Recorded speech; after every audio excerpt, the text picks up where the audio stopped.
So Samsung is about to remove a major camera from the Galaxy S27 Ultra, and this one change could end a 7-year cycle overnight.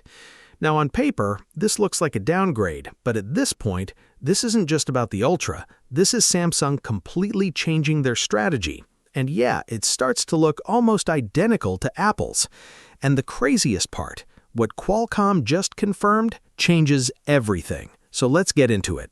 So over the past few years, Samsung has been gradually improving the camera system on the Ultra, and going into this year, you'd think this would finally be the moment they upgrade the 3x telephoto sensor, because that's been the only weak link in the entire quad camera setup.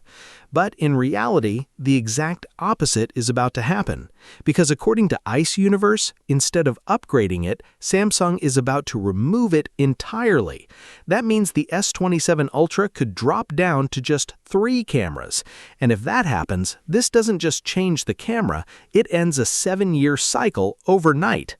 Instead, Samsung is expected to rely on sensor cropping from that 200-megapixel main camera to replicate a 3x zoom. Now, to be fair, that might not be a bad thing, because Samsung hasn't really improved that 3x sensor in years, and when you compare it to something like the Oppo Find X9 Ultra, it's honestly not even competitive anymore.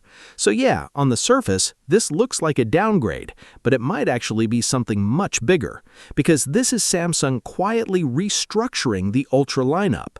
And that's where things start to get interesting, because for a while now, we've been hearing rumors about the S27 Pro sitting right between the Plus and the Ultra, and the original idea was simple. It's basically the Ultra, just without the S Pen.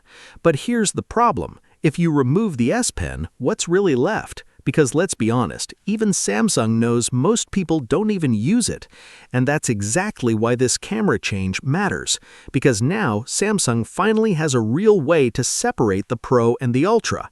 And yeah, this is exactly the kind of lineup strategy Apple has been using for years. Same cameras, same features, just a different size. And that's exactly what Samsung is trying to do now, because people clearly prefer smaller phones, but they don't want to lose flagship features. So the S27 Pro solves that. But you can't fit 4 large sensors into a smaller body, and that's why this camera removal suddenly makes a lot more sense. But that's still not the full story. When you attach a magnetic accessory, it literally interferes with the camera. And on a smaller phone like the S27 Pro, that problem gets even worse, and that's a real limitation. So something has to change. And this is exactly where everything clicks, because removing that extra camera suddenly gives Samsung more room to work with, and more importantly, that extra space could finally mean a real battery upgrade, something Samsung hasn't touched in years. So yeah, this isn't just a random cut. So at this point, cameras are clearly separating the lineup, but if Samsung is copying Apple, that's just the beginning. And this is where things get interesting, because Qualcomm just confirmed they're launching 2 versions of the Snapdragon 8 Elite Gen 6. And yeah, that changes everything, because now Samsung has a clean way to split the lineup even more. So when you zoom out and look at the bigger picture, this is not Samsung experimenting anymore. This is Samsung fully committing to Apple's exact playbook. And this isn't even the first time we're seeing this happen.